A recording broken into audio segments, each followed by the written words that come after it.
like to introduce Dr. Debra J Curtis, President of Indiana State University.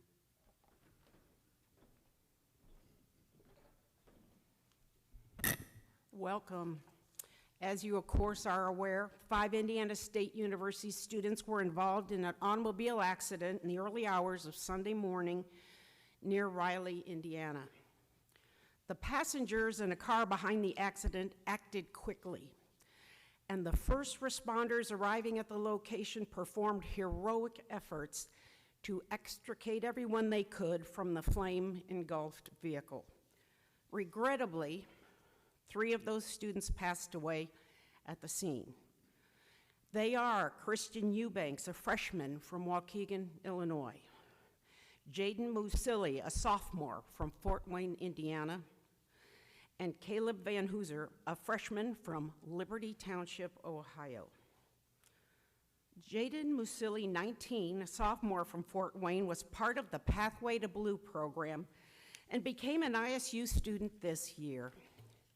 Christian Eubanks, 18, a freshman from Waukegan, Illinois, and Caleb Van Hooser, 19, a freshman from Liberty Township, Ohio, were football players for the Sycamores. 2 other students involved in the accident, O'Marion Dixon and John Moore, are also members of the football team. They are both out of ICU today, but remain in very serious condition. In just a moment, we'll hear from head football coach Kurt Mallory, but before, I'd like to share that our Indiana State University community is mourning the loss of life and directing our heartfelt care to the families of those recovering from this tragedy. In my phone calls with each family today, I was able to extend to them our commitment to walk beside them through these difficult days, and that is exactly what we'll do. And now to provide comment, here is head football coach Kurt Mallory.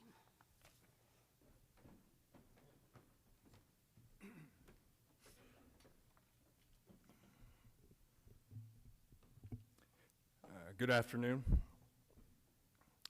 You know, one of the things you realize in times of tragedy is how much a family we have here at Indiana State. You know, you've heard me say this many, many times, it's the people that make a place. You know, my wife and I have constantly said that, and when you're going through times of tragedy, that's what Indiana State's all about. From our players, to our coaches, to our staff, to our students as a whole, you see how we've really come together as a family during this time of tragedy. I want to send our deepest thoughts, our prayers and condolences to the families that are involved. There are no words to express how this is going. It's devastating loss to the Musili family, the Eubanks family, and the Van Hooser family. Our prayers continue to go out to O'Marion and John as they recover. They'll be back, but they do have a road ahead of them, but they're at Methodist Hospital and getting stronger as we speak. Through tragedy, you find out a lot about people. As I mentioned before, it is the people, and that's what makes Indiana State so special. We're very humbled and honored of the outpouring love and support that we have received here within our football program through this time. I've heard from so many people across the country, and the response has been truly overwhelming. You know, we had a gathering last night at Memorial Stadium where we saw the love within this community. From our students, our coaches, and our staff, it truly shows what a great family we have here at Indiana State. We're looking forward to having everyone come out to our first home football game on Thursday, September 1st against North Alabama. There's no question there'll be part missing, but this is a great time for us to come together as one Sycamore family. Thank you.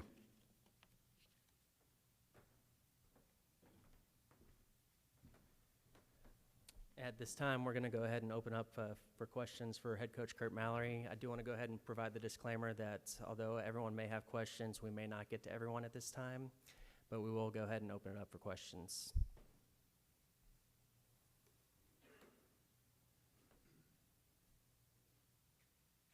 Kurt, this is an unthinkable circumstance. How did you process it yourself when you first heard about it, and then when did you decide the approach was in informing your team of such a tragic circumstance?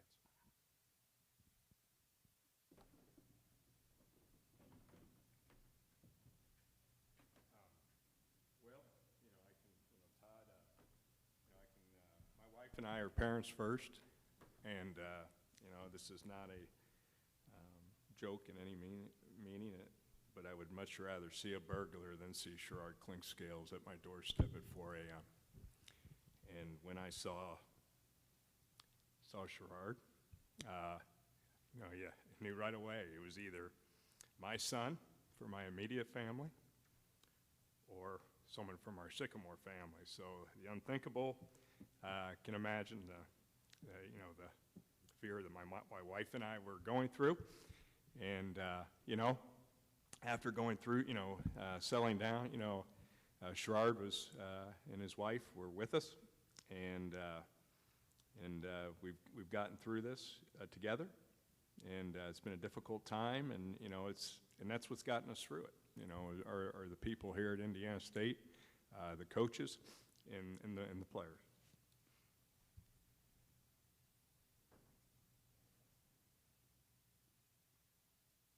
Coach, you mentioned you finding out about it. You had the difficult task of informing your team that morning when you talked to them. One, did any of them know before you talked to them? And then breaking this news to them, just how difficult was it to see their reaction, their faces, just telling your team this?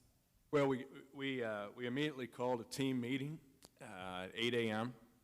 and stopped by my son's house, where he lives with 7 other members of the football team, knowing that he was close to these individuals as they were, making sure that they're up, knew that the word would travel fast, alerted the captains that there was a terrible accident, and got in front of the team.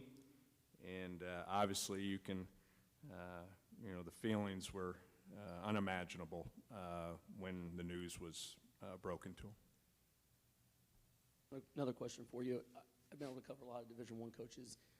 You're up there near the top of a family, man. I know how important your family is to you. I know how you treat the athletes you have. Have you had a chance since this has happened just to take a step to the side? And I know you treat your players like your sons and reflect on this and how hard this has hit just you. I've had a little bit of downtime from, driving. My wife did the driving to the back and forth to the hospital. So, a little bit. But, that's why, it's the people that make this such a special place. And I got a great staff. I hired a staff of, they're good football coaches, but they're better men. And when I hired them, I knew what kind of husbands they were. I knew what kind of fathers they were. I knew what kind of teachers they were. And I knew how they would handle being around these guys. We need each other during this time. And my staff has done an unbelievable job being around these players. As I went to the hospital yesterday, they went to the dorms. And they were with these young men up in the dormitories. And they need them. They need each other. And that's what's getting us through it right now, is each other. Kurt, you've been around college football for a long time. There's nothing you can do to prepare yourself for something like this, but is there any circumstance that you had in your background, or maybe even your father's background, that helped you in your approach to this, both in terms of how you processed it and how you handled it with the team? I can tell you, the people that I'm surrounded around, the gentleman to my right and President Curtis to my left, the support there. Sherrard, I can tell you, has been at my side the whole time. And I've leaned on him through this time as I've leaned on my wife. And, but I know what kind of staff we have. I know what kind of culture that we've built here with our team. And I know we'd come together, stay together, and get through this together. And that's what it's taken. Coach, you mentioned the fact that you guys have a game on September 1st. How challenging is it to prepare for that in the midst of what's going on? And is there an element of maybe kind of looking forward to have something to take your mind off this and take the players' minds off this? Well, you know, I did lean on the players. I met with the captains yesterday. I talked amongst the staff. Obviously, we didn't do anything yesterday. Met briefly this morning with them. Then my staff got with the players, and they had the option to go lift. And had a captain's meeting at noon, and you know, we came together as the best thing to get going. Take one step in front of the other, and move together. And we'll get back on the football field tomorrow. Give an introduction to North Alabama, our first opponent, and then progress to more practice as we get closer to game time.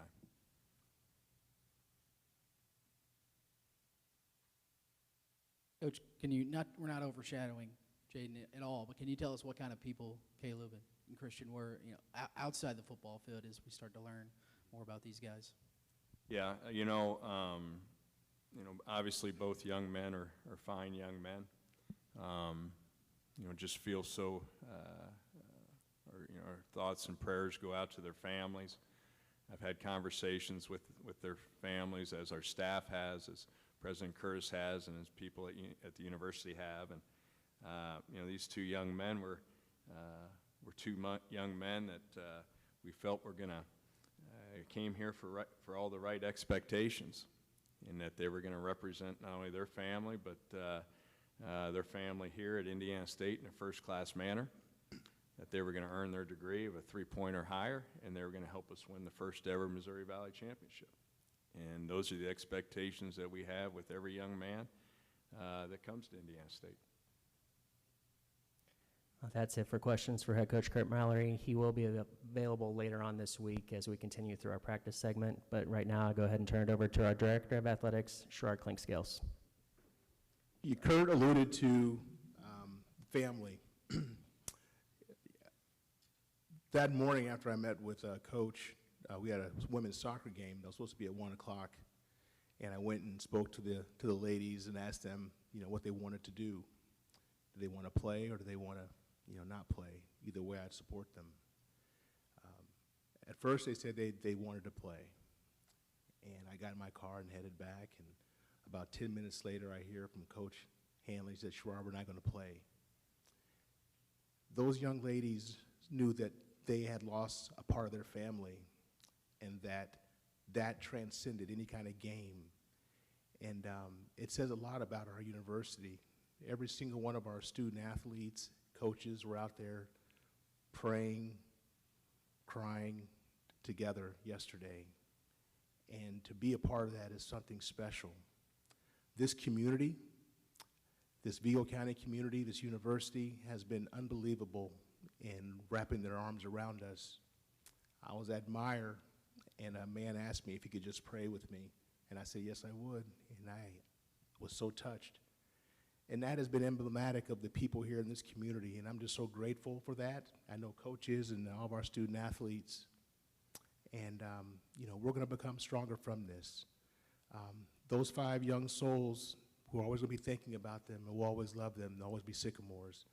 But I thank everybody that's been a part of our program and supporting us and praying for us. Thank you all for being here.